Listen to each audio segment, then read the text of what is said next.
Bago po tayo magsimula, tayo po'y humingi muli ng patnubay ng ating Panginoon. O aming Diyos, nagpapasalamat kami tulad na naipanalangin sa kabila ng masungit na panahon, inadya mo na matagpuan kami sa inyong tahanan.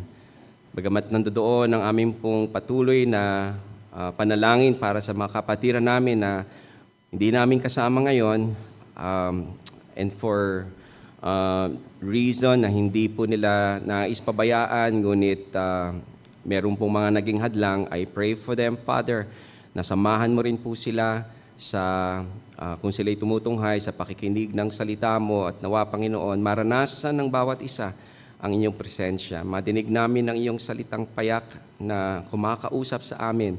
Alisin niyo, Panginoon, ang anumang ingay, mga opinyon, salita, Panginoon, ng tao, nawa, Panginoon, yung salita mo ang siya mong mangibabaw.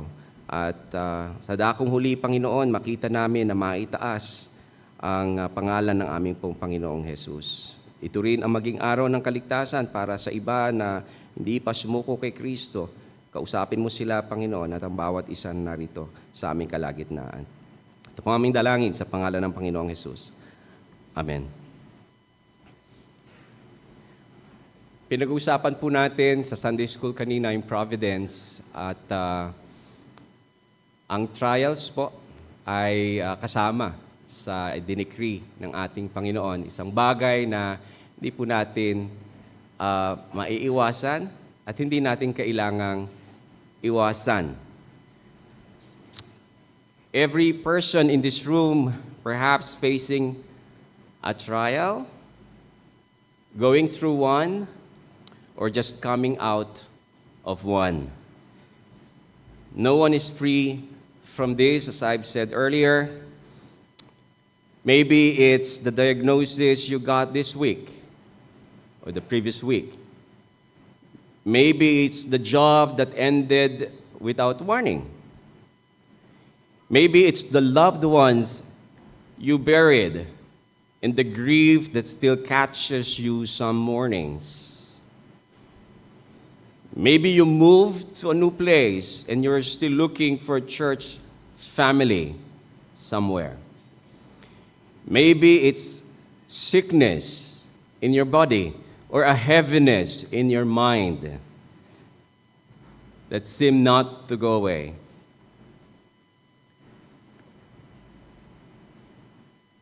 If this is you, you already know the question underneath all of it.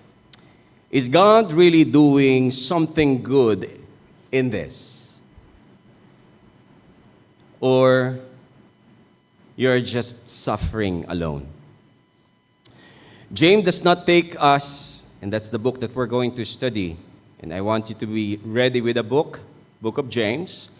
James does not take long to get to the point.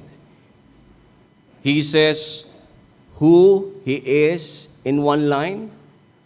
In James chapter 1, verse 1, it says, James, a servant of God and of the Lord Jesus Christ.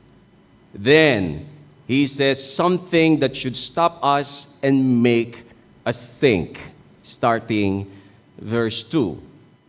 And I read, Count it all joy, my brothers, when you meet trials of various kinds.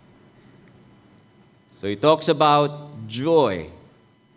Not just get through it, not just survive, but be joyous. And take note, not for good things, but for trials. Think about who first heard these words. Let me tell you, this letter went to Jewish believers who had been scattered from their homes. This happened during the persecution after Stephen was killed. Maybe it's good for us to look at Acts chapter 8, verse 1. I want you to open your Bibles, not just listen to me. And if you can mark this text, all the more better. Acts chapter 8, verse 1, it says here, and Saul approved of his execution, referring to the execution of Stephen. And there arose on that day a great persecution against the church in Jerusalem, and they were all scattered throughout the regions of Judea and Samaria, except the apostles. If I may invite you to chapter 11, jumping up to chapter 11, verse 19, it says here, now those who were scattered because of the persecution that arose over Stephen traveled as far as Phoenicia and Cyprus and Antioch, speaking the word to no one except Jews. Now, these people had already lost their houses. They started from Jerusalem, but they were dispersed. Some were even cheated out of their pay by rich men when they were dispersed and when they settled in a place in the different regions where they were actually cheated out even of their pay. So when James says, count it all joy, he's not speaking from an easy life to an easy audience. Hindi fictitious yung kanyang audience. Hindi siya nagsusulat na para bang author na sana may makinabang dito sa aking isinusulat. Klaro ang kaniyang sinusulatan at klaro ang kanilang kalalagayan. Hindi maganda. They are in deep trouble, full of trials. He is speaking hard truth into hard suffering. So here's the question this text puts in front of us. How can suffering and joy live in the same heart at the same time without one of them being a lie? Napag-isipan niyo na po ba yan? Joy, trials, tests, parehas na nangyayari at the same time. Probably some of the people might have, and some of us here have different ways of interpreting the texts, but this is where I want us to really concentrate and understand and see that while this is a paradox, there is a way to understand the texts. I want you to think of Joseph as my anchor for many of the illustrations coming up. Joseph, sold by his own brothers. You know the story. I'm picking Joseph because he's quite popular. Don't need to go to all the text because several chapters to read. But he was sold by his own brothers, taken to Egypt as a slave, falsely accused, forgotten in prison for years after he did another man a favor. If anyone had trials of various kind, that's verse 2 that we've just read, we can see it in the life of Joseph. But at the end of his story, standing in front of the very brothers who sold him, he says one of the most powerful sentences in the Old Testament. And you know what it is, right? As for you, in Genesis 50, verse 20, as for you, you meant evil against me, but God meant it for good, to bring it about that many people should be kept alive as they are today. Quite a powerful statement. Joseph did not say the betrayal didn't hurt. Wala siyang sinasabing ganon. Hindi natin pwedeng isipin na hindi nagdamdam at some point sa personal life niya, sa mga kapatid niya, bakit ako ginawa, bakit nagkaganito. Hindi binanggit sa Bible, but I can surmise. Pinagdaanan niya yung mga emotions na yon. He named it plainly. Hindi niya winash out yung statement. You meant evil. There is that recognition. You meant it evil. But after many years, he could see that the very trials that were meant to destroy him were the same trials God used to save a nation, including the family that wronged him. We'll come back to Joseph again in a while because his story is really James 1, 2 to 12. That's our text. James 1, 2 to 12 lived out centuries before James wrote a single word. So that is what we will trace today, verse by verse. We'll do it expositionally, letting James' own words answer this question. So I'm inviting you to read verses 2 down to verse 12. Verse 2, James 1. Count it all joy, my brothers, when you meet trials of various kinds, for you know that the testing of your faith produces steadfastness. And let steadfastness have its full effect, that you may be perfect and complete, lacking in nothing. If any of you lacks wisdom, let him ask God, who gives generously to all without reproach, and it will be given him. But let him ask in faith, with no doubting, for the one who doubts is like a wave of the sea that is driven and tossed by the wind. For that person must not suppose that he will receive anything from the Lord. He is a double-minded man, unstable in all his ways. Let the lowly brother boast in his exaltation, and the rich in his humiliation, because like a flower of the grass, he will pass away. For the sun rises with a scorching heat and withers the grass. Its flowers fails and its beauty perishes. So also will the rich man fade away in the midst of his pursuits.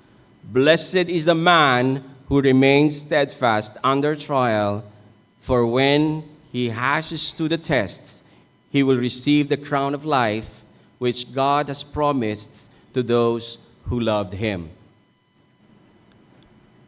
Nawa ay maunawaan natin ang naratibong ito ni James. By the way, James, not the apostle, he is the brother of the Lord Jesus Christ, half brother. So let's start where James starts. Let's start with a command. Until we understand what he is and isn't asking us to do in verse 2, we will misread everything else. So let's be careful with how we read it, how we think about it, how we interpret it, and more importantly, how we live it out. So let's go to the command, verse 2 again. Count it all joy, my brothers, when you meet trials of various kinds. And I want you to notice the word count. Hegiomai. Count means to consider, to evaluate, and regard something in a particular way.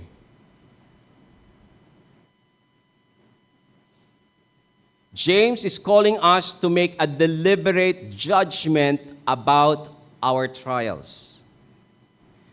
This is not a command to manufacture a happy feeling. It is a decision of the mind, grounded in what we know to be true about God and his purposes. We may not enjoy the trial, and I'm sure you and I will agree. When you are in trial, hindi siya masarap. Hindi siya masaya. Hindi mo gusto. Gusto mo tumigil na. Gusto mo matapos na. That's how it is.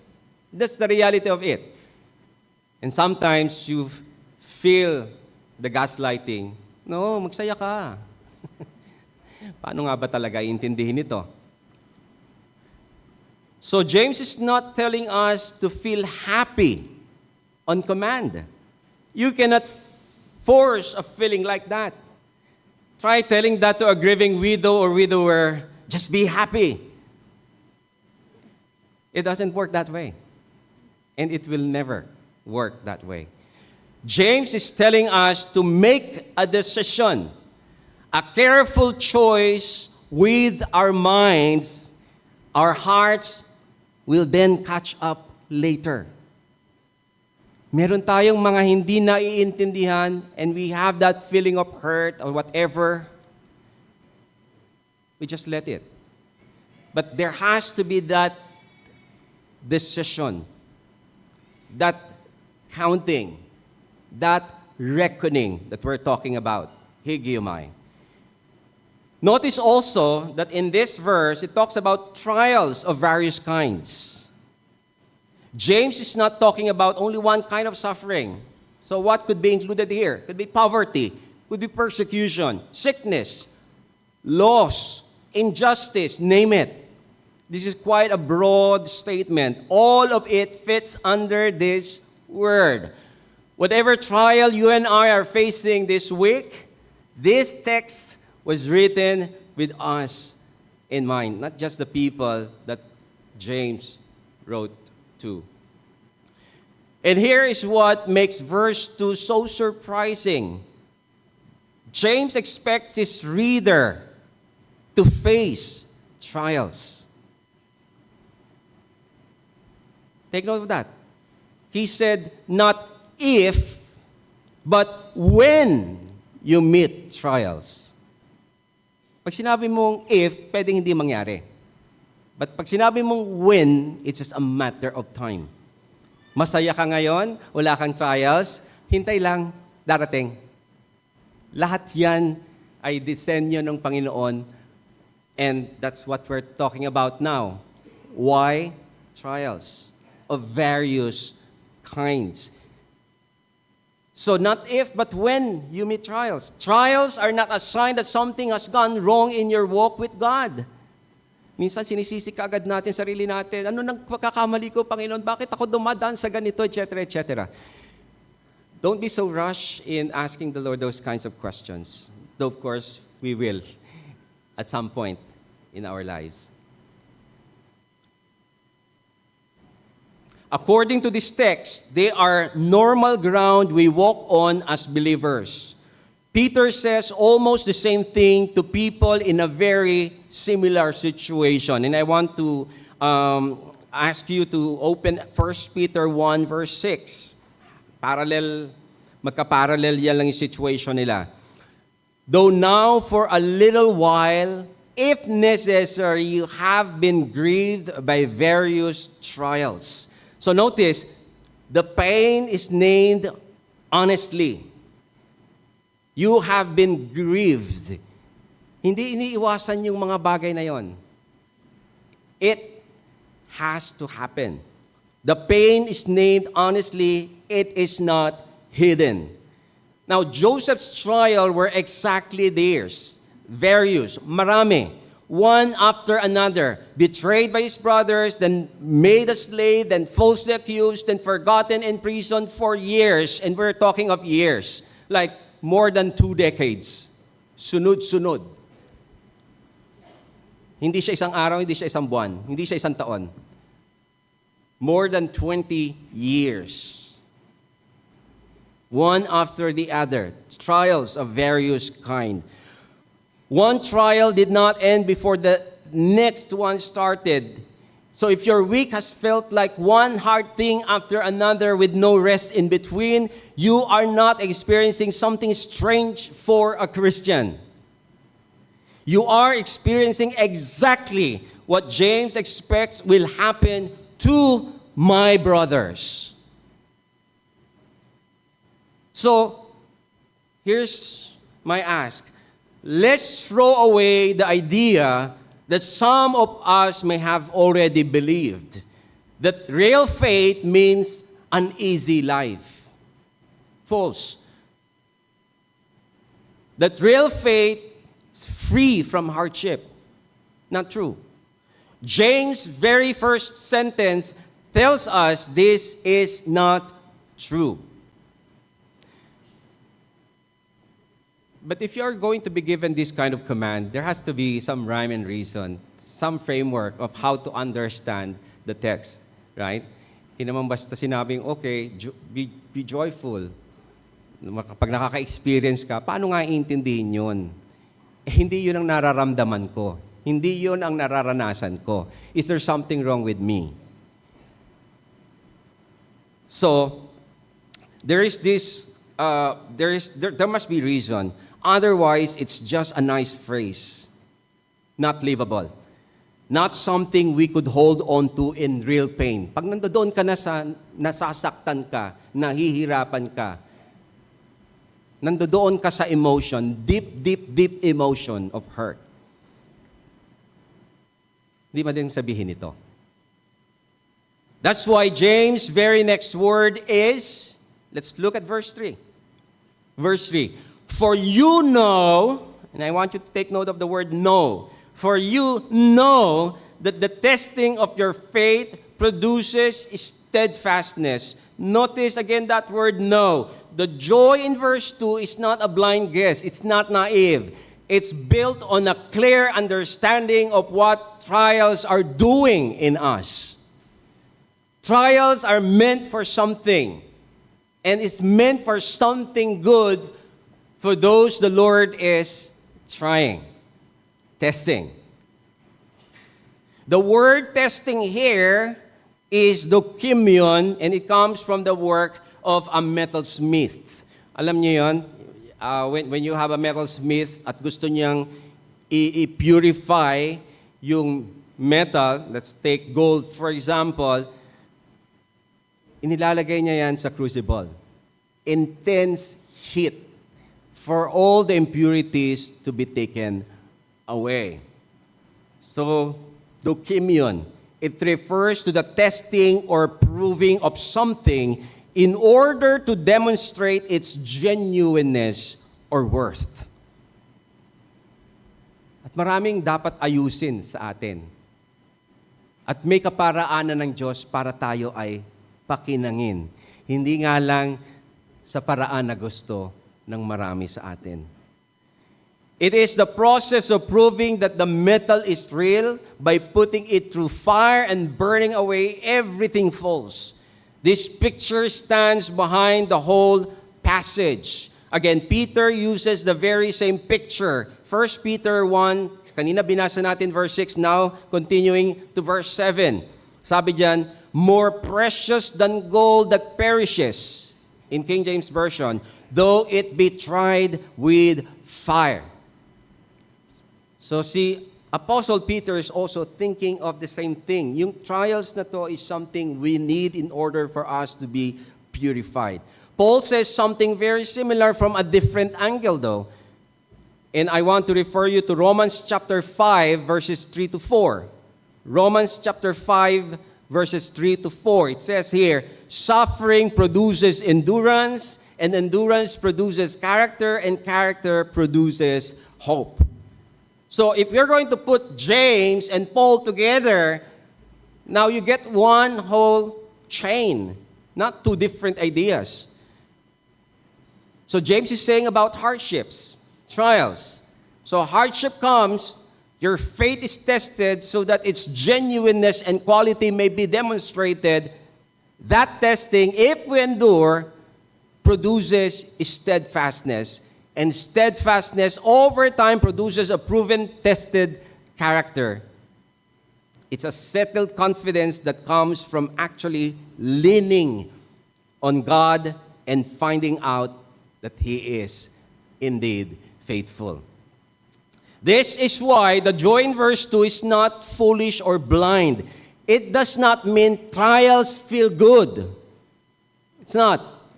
It means I can count this trial as joy because I know what God is producing through it. Let me say that again. It means I can count this trial as joy because I know what God is producing through it. So that's what it is about. Now let me illustrate this. This is a very same word in Scripture uses for Abraham on Mount Moriah. Kung ikaw tatay, sasabihin sa'yo, yung kaisa-isa mong anak na matagal mong hinintay, at isang araw, yung nagbigay sa'yo, sasabihin babawiin. And not in any way that we like, you're going to kill your own son. How easy would that be? Siguro, wag na lang. Diba? We already know that Abraham, in this particular chapter, Genesis chapter 22, has already been faithful to the Lord. He has been called out by the Lord, and his faith has been counted for righteousness decades before. Back in Genesis chapter 15. These later tests on the mountain did not create Abraham's faith. I just want to emphasize that. Hindi nag-create ng faith itong tests. Nandoon na yung faith. Take note, ang pinag-uusapan natin dito, brethren, brothers, Christians, believers of the Lord. We are not talking about any particular person who has not known the Lord yet. Kaya maging maliwanag na maliwanag sa atin na ang kinakausap dito ay mga totoong mananampalataya. And in the case of Abraham, these tests has also been proven. The same way fire proves whether metal is real gold or only gold on the outside. Abraham did not know. Wala siyang alam. Hindi niya alam kung ano mangyayari. Walking up that mountain, that God would provide a ram in the bushes. Hindi niya alam yun. Wala siyang alam doon. He only knew what he had already learned those many years of following the Lord. From the time he was called out from Ur of Chaldees. Umalis ka dyan, lumakad siya. At nakita niya yung faithfulness ng Panginoon through the years. Kasama na itong si Isaac. Yun yung alam niya. At yun yung dapat niyang ipagpatuloy na paniwalaan. That is dokimion. The testing or proving of something in order to demonstrate its genuineness or worth. It's already there. Walang ini-establish na bago. Pero kailangang i-prove. Kaya merong iba, dumaan sa trials, nawala. Hindi sila totoo. So James did not stop on steadfastness. Though verse 3 tells us what testing produces. So verse 4 tells us what that is actually for. Okay, steadfastness, fine. Oh, tumatatag ako, tumitibay ako. What for? What is that for? So, let's read on verse 4. And let steadfastness have its full effect, that you may be perfect and complete, lacking in nothing. So let it be clear, steadfastness is not the end goal. It's not the finish line. It's the road that leads somewhere further. The goal is to be what? In the text, perfect and complete, lacking in nothing. That is not sinless perfection, though. We're not talking about that. It's full-grown Christian maturity. So in the words of Paul, Ephesians 4:13, we can also make it parallel to that passage. Ephesians 4:13, growing up to mature manhood, to the measure of the stature of the fullness of Christ. So this is clearly sanctification until we become like Christ. It's Christ-likeness. So that's the goal. But there's a warning.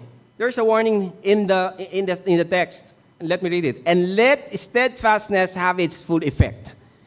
Where's the warning there? and let steadfastness have its full effect. The warning is in the word let. Why a warning?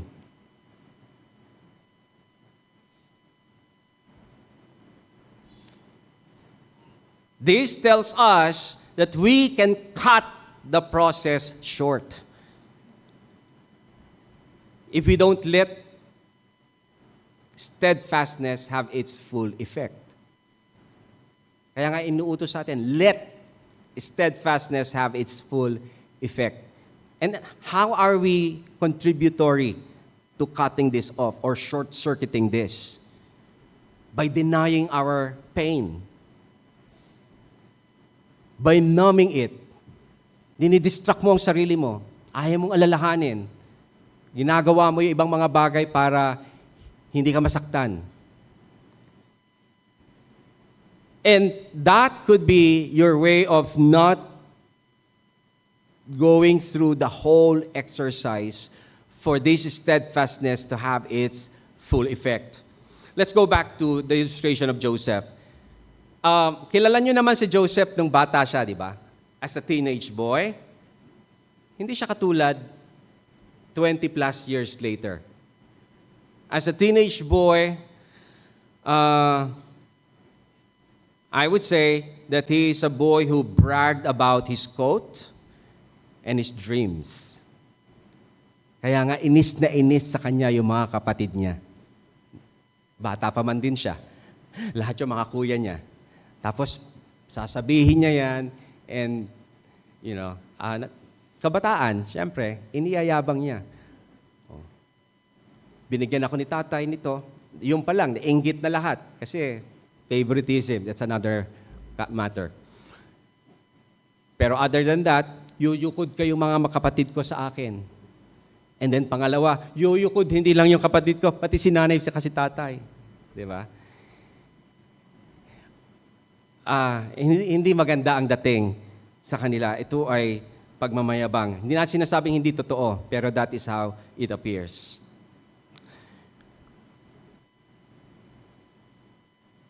So, Joseph, in chapter 37, 3 to 11, appears that way. But he came out to be a different man 20 plus years later. He wept over his brothers and take care of the very family that betrayed him. Something must have happened. Something happened in that pit. In Potiphar's house, in that prison. So it's not just endurance, but real change. Joseph did not just survive Egypt. Kasi minsan kinakaya lang natin sa sarili natin, pero walang pagbabago sa ating pagkatao. That's not what this is pointing out. There has to be real change from us. That's the intention. So let steadfastness do its own work in us. But growth like Joseph's does not happen automatically just because trouble comes. Let's admit, whether we like it or not, amidst troubles, trials, testings, gulong-gulo tayo. Diba? We are many times at a loss on what we're going to do. Some of you have gone through fiery trials in your lives, would definitely agree with me on this. Madali lang sabihin yan pag ikaw ay observing from outside. But when you're the ones in the crucible, it's not an easy thing. Hindi po madali ang dumaan sa ganoon. So, merong prescription si James sa bahagi na ito. So, and that's where verse 5 to verse 8 comes into the picture. Okay? So, hindi po magkakahiwalay na idea itong mga verses na ito. Okay? Verse 5, if any of you lacks wisdom, let him ask of God. So, James is definitely sure na itong mga taong dumadaan sa pagsubok ng buhay ay maraming kalituhan. Hindi alam ang gagawin, papaano malalampasan ang pagsubok na ito. And that's why he's saying, if any of you lacks wisdom, Let him ask God, who gives generously to all without reproach. So, ibig sabihin, kung may pinagdadaanan tayo, may paraan. And many times, we are so used to doing it our own way. Kaya nagkakaroon pa tayo ng iba't iba pang mga problema. But the first thing given to us as a prescription is for us to ask wisdom from God. James does not leave us without a command, just with a command and a goal.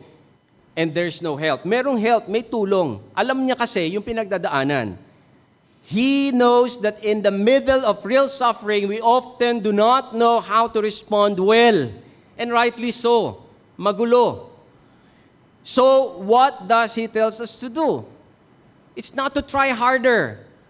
There's no formula to follow. Ask God for wisdom. This is what Solomon did. Nung siya ay pumalit sa kanyang ama, King David, hindi naman maayos ang kingdom during that time. Hindi maayos na maayos.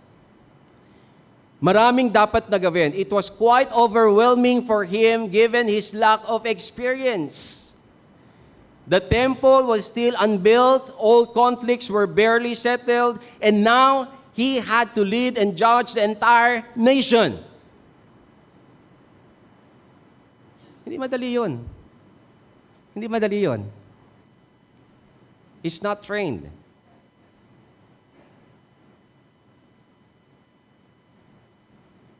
And this is very much applicable to him. If any of you lacks wisdom, let him ask God.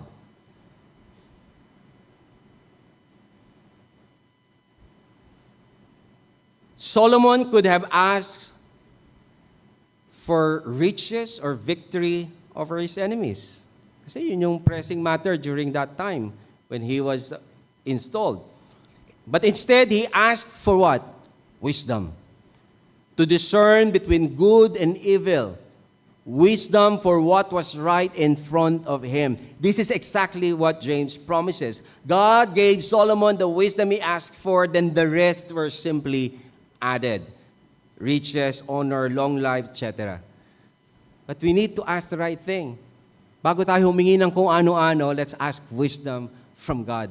Lord, I need your guidance. Lead me through. Help me to be ever discerning what is coming up before me. To ever discern which one I'm going to choose if I'm in a crossroad. Ano yung dapat kong gawin? Ano yung dapat kong isipin? Paano ko dapat i-appreciate lahat ng mga dumadaan sa aking harapan? Walang formula. Iba-iba ang ating mga pinagdadaanan. So ask God for what truly we need, and He's often more generous than we can ask for. For sure, there's doubt. There will always be doubt. That's why kasama rin yon doon sa sinulat ni Santiago. But the statement he left us is, doubt not the promised wisdom that we asked for. James is not condemning the believers who struggles with questions or doesn't understand God's providence, but he is warning against a divided heart that seeks or asks God for wisdom while refusing to trust God with the answer. And he's calling it double-minded man. Hindi siya nalilito sa doktrina. Alam niya na dapat niyang pagtiwalaan ng Diyos. Pero meron siyang hunch, meron siyang gut feel. Meron siyang parang feeling niya ito yung dapat na gawin. Pero iba yung nakikita niyang binibigay ng Panginoon. So it's now a question of, susundin ko ba ang Diyos o susundin ko yung gut feel ko? Alam niyo yon, nawawala ka. Nawawala ka sa daan.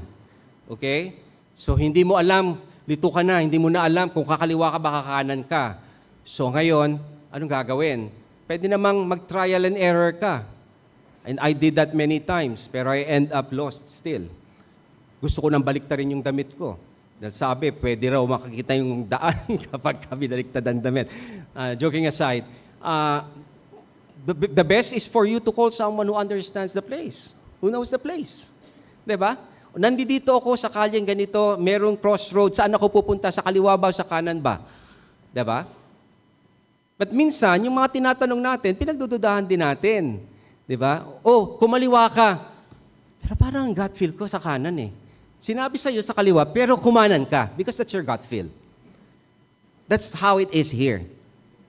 A double-minded man will always be unstable in all his ways. More so when God is the one we are talking with. Ang Diyos ang kinakausap natin, nagtatanong tayo sa Panginoon, Lord, ano ang kalooban mo? Pero meron kang gusto. Yung sinasabi sa iyo and you are getting, counsel from godly people at nagtutugma-tugma yung mga sinasabi nila, but in your heart, there is something that you really want to do. That's being double-minded. Let's make a resolve to trust the Lord and only the Lord. Not even ourselves. Our hearts is deceitful above all things. Remember? So, when you are in doubt, ask the Lord. The Lord will always use agencies. Di naman tayo makakadinig ng sound from heaven. When you open your book, the book, normally that's the first thing. You are given conviction by the Holy Spirit and then validated by many godly counselors. In the multitudes of counselors, there's safety. Right? So far, if we can continue, so far, James has spoken in general terms. What is that? Trials of every kind, wisdom for whatever comes. Now, he turns to one specific trial. It was the trial almost every reader in this persecuted audience was actually facing. Ano yon? Losing their money, losing their property, losing their status from where they were to where they are now. Diba? Para nag-migrate ka, nga lang as a refugee. So you don't have the rights. At inaabuso ka. Yun ang masakit. Yun yung kinakausap niya dito.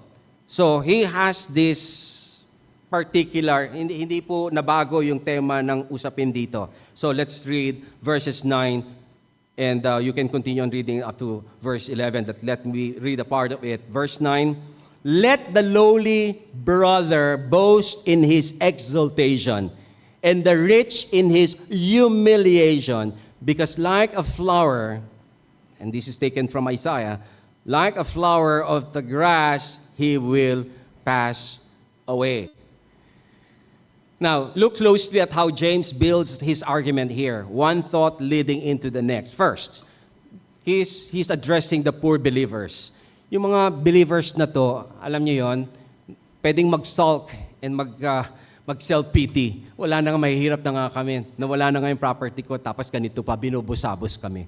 So how should you feel when you are in that particular situation?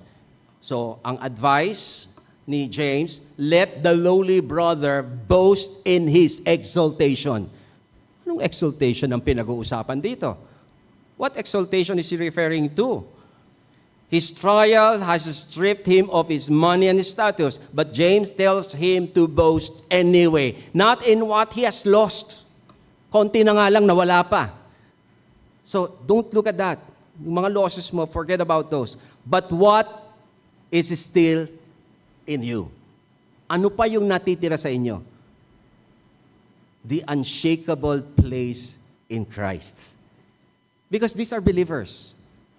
They still have Christ with them and no one can remove it from them. No one can snatch us out of the Father's hand. Remember? So that's what's remaining. And if that's the only thing remaining, you're fine. The unshakable place in Christ. The trial does not take that away. It only makes it clearer since nothing else is left to boast in. Then he comes to the next group. James turns to the rich believer. Hindi masama yung believer, yung rich dito ha. Hindi natin kalaban ito. Hindi sila kalaban. These are also believers. They are given the command, but this time in reverse. Ang sabi sa kanila, and the rich. Kayong mga mananampalataya na minsan mayaman, before the dispersion, rejoice in your humiliation. Paano yun? Notice, James gives us the reason right away, connected by the little word, because. Ano yung because na yon? Because like a flower of the grass, he will pass away. So ang sinasabi niya, itong lahat na pinangahawakan nyo, nagbibigay ng status sa inyo, lahat ito ay pansamantala. You cannot trust in any of this. They will all go away. That's what he's talking about. That's what he's saying. Kung ikaw ay mayaman, may tendency ka na makilala dahil sa yaman mo. Hindi ko sinasabi na you are dependent on that because these are real believers. Pero kung yun ay nawala, there is always much to rejoice still. Why is that? Kung ano yung hindi nawala doon sa mahirap, hindi rin yan mawawala doon sa mayaman na nakakilala kay Kristo. They are still much settled with the unshakable place in Christ. So whether you are poor, whether you are rich, you are both in Christ, you're both settled. And there's a reason for you to still rejoice. The trial has freed this rich person from resting his identity on something that was never going to last anyway. So both commands come from the same root. A trial exposes what we are actually resting our identity on. For the poor believer, the trial reveals a treasure trials cannot touch. For the rich believer, it reveals that the treasure is fragile all along. So either way, James is pointing both to them and us now toward the same unshakable place, our standing in Christ. Kaya nga kung tayo mananampalataya, we have all the reason to endure all these trials. So James now walked us from the command in verse 2 through its reason in verse 3 and its goal in verse 4 through God's provision for us from verses 5 to 8 and into one real example of it lived out in verses 9 to 11. Now, in verse 12, he closes this section with a promise. What's the promise? Let's read verse 12. Blessed is the man who remains steadfast under trial, for when he has stood the tests, he will receive the crown of life, which God has promised to those who love him. So there's this promise at the end of the trial, the crown of life. This verse brings us back to where James began in verse 2. Count it all joy when we meet trials. In verse 3, explained that the testing of the faith produces steadfastness, right? Just trying to recall. And now in verse 12, he tells us where the steadfastness leads. It leads, blessed is the man who remains steadfast under trial. The word remains steadfast from the same word family as the steadfastness James mentioned in verse 3. It carries the idea of remaining under pressure, staying put, persevering rather than giving away or giving up. Persevere. Persevere. Ang Kristiyano, huwag tayong managinip na magiging bed of roses. A walk in the park. Hindi po ganun ang buhay Kristiyano. Marami po tayong pagdudusan kung totoong Kristiyano. Kung hindi, magduda, bakit ang saya-saya ng buhay? Hindi ko sinasabing hindi magiging masaya ang buhay ng Kristiyano. In the way the world will think about it. That's what I'm saying. The Christian is not promised a life without trials. He's promised a grace to remain faithful under them. Kaya nga, may word na blessed or blessed. The word is makarios. Does not simply mean that this person feels happy. Because blessed can also be interpreted as happy. But the blessed here is favored and approved by God. Blessed is this person. Someone who is favored and approved by God. That is important because the trial may not feel like blessing. Siyempre. Diba? The Christian may be grieving, he may be afraid, he may not understand what God is doing at that particular point. Yet James says that the person who remains steadfast under trial is blessed, not because the suffering itself is pleasant, but because God, and listen to this, God is accomplishing something through it and will bring His child safely to the promised end. So you always look at the end in mind. May ginagawa ang Diyos, hindi masarap yung pakiramdam while I'm going through it, but I'm seeing that promise of the Lord. And what is that promised end? For when he has stood the test, he will receive the crown of life. The crown, Stephanos, was associated with the victor's wreath, the prize given to one who had successfully completed the contest. So James is not saying that we earn eternal life. Don't get me wrong here. And I want to be very explicit. James is not saying that we earn eternal life by suffering enough or by enduring long enough. No, the crown is not a paycheck for people who were strong enough. It is the promised reward of God's grace to those who truly belong to Him. Let that be clear. That is why James immediately anchors the promise in these words. Ano yun? Which God has promised, kanino? To those who, what? Love Him. To those who love Him. Notice that James does not say, which God will give to those who have suffered enough.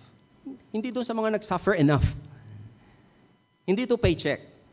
But to those who love Him. The distinguishing mark of the believer is not merely that he suffers. Marami din nagsasuffers na hindi Kristiyano.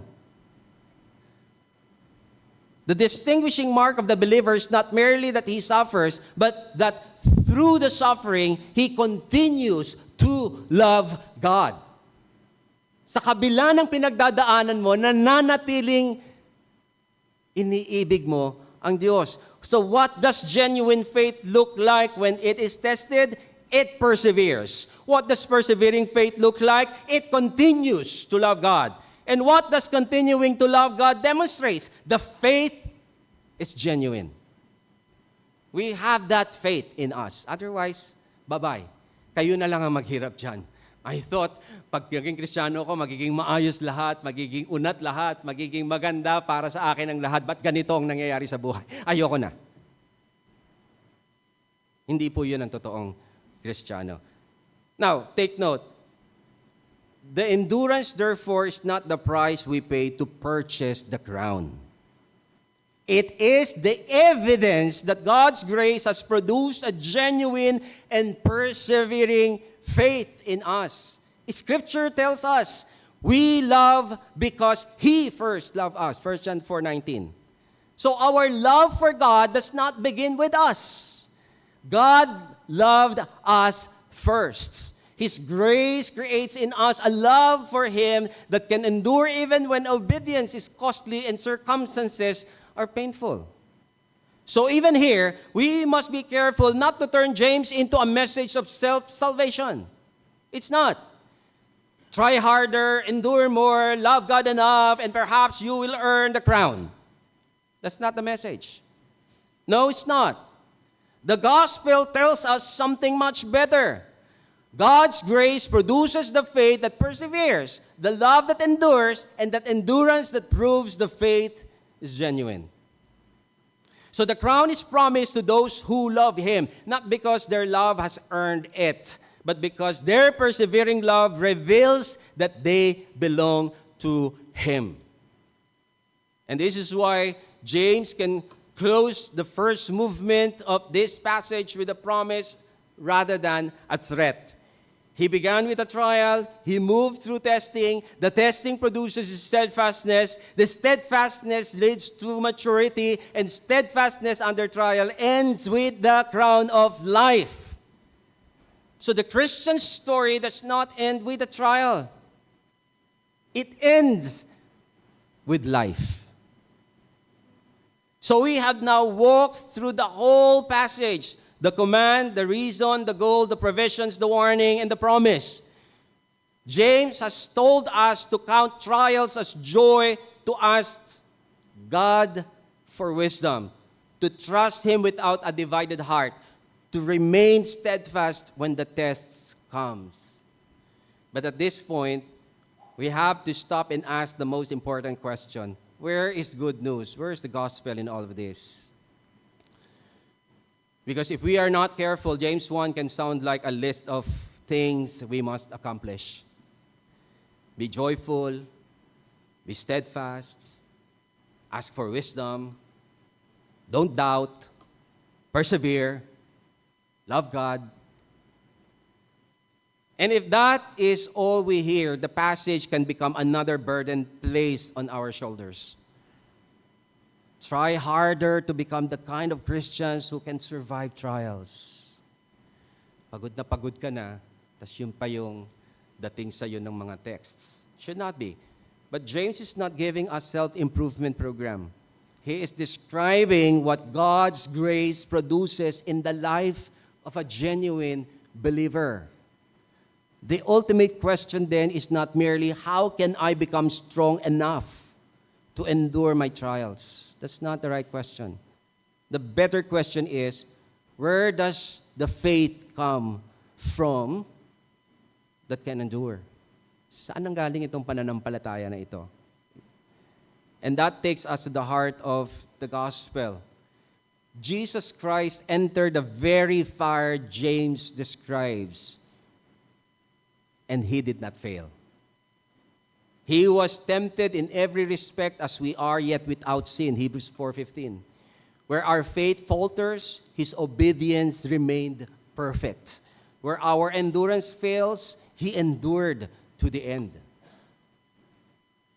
What else? Jesus also walked the path of suffering all the way to the cross. We talk about Joseph, we talk about Solomon, we talk about other personalities.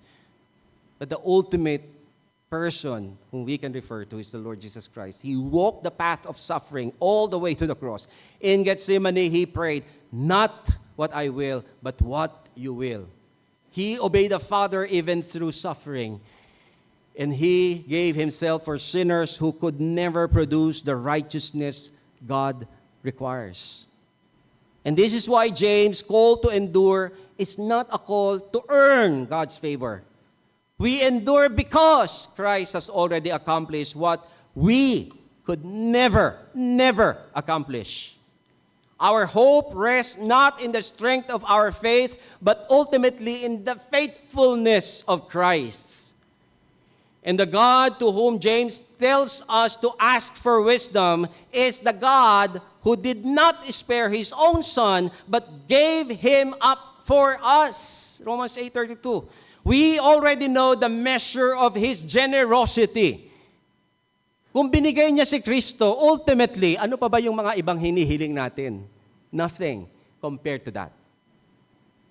So when James tells a suffering believer to count it all joy, he's not telling us to manufacture confidence we do not possess. He's calling us to look at our trial through the gospel. Christ has been tested and remained faithful.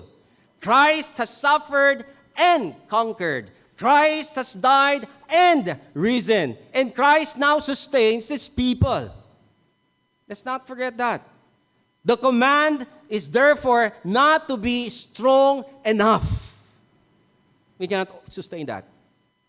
It is trust the one who has already been faithful for you and who will be faithful in you.